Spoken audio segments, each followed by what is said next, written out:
როცა დიდ ფსონს დებ რამეზე, შენ გასხმის უფლება აღარ გაქვს. იმიტომ რომ თუ გაასხი, ეს იქნება სრული დესტრუქცია, რომლის იქითაც ვეღარაფერს ხედავ. და ეს ყველაფერს ეხება საერთოდ ურთიერთობას, ვინმეს დევნას, ბიზნესს, მიზნებს, ყველაფერს. და რატომ არის ეს პრობლემური? იმიტომ რომ თუ გაასხავს, დასრულებული ხარ. და ამის გამო დაწყებასაც არ ჩქარობ. ამის გამო ვერც დაიწყებ. იმიტომ რომ თუ კატასტროფაა, მოდი ბოლოსკენ იყოს. მოდი მაქსიმალურად გავჭიმოთ, არც კი დავიწყოთ. და თუ იწყებ, შემდეგ პატიმარი ხდები, სულ შფოთავ, სულ ნერვიულობ, სულ ტემპი გაქვს ჯერ ერთი ძალიან არანორმალური, სულ აი დრო ვიწვევი, შფოთვა. და აი ამ ტემპის და სიჩქარის შეგრძნებამ, რამდენჯერ გაგანეიტრალა, რამდენჯერ გათქმევინა რაღაცაზე უარი.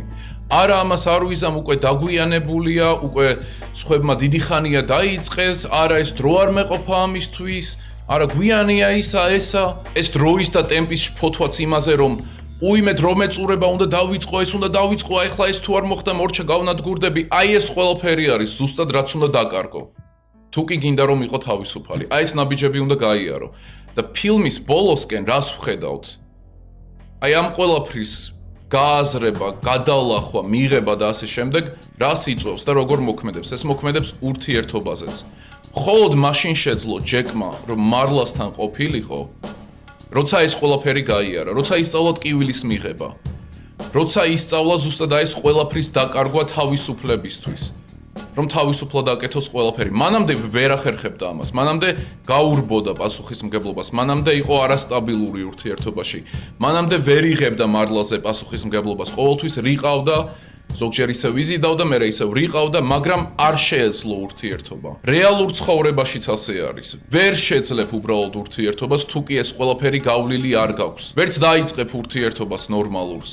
ვერც იპოვი ადამიანს ნორმალურს. და მხოლოდ ბოლოს შეძლო ჯეკმა, რომ აეღო პასუხისმგებლობა, ოღონდ აზრიანად, პასუხისმგებლობა, რომელიც აზრიანი იქნებოდა იმის გათვალისწინებით, რაც გაიარა და ჩართულიყო რეპროდუქციულ ცხოვრებაში. და მე ადრეც ვთქვი, რომ Fight Club-ი არის love story, რამდენად ბანალურიც არ უნდა იყოს.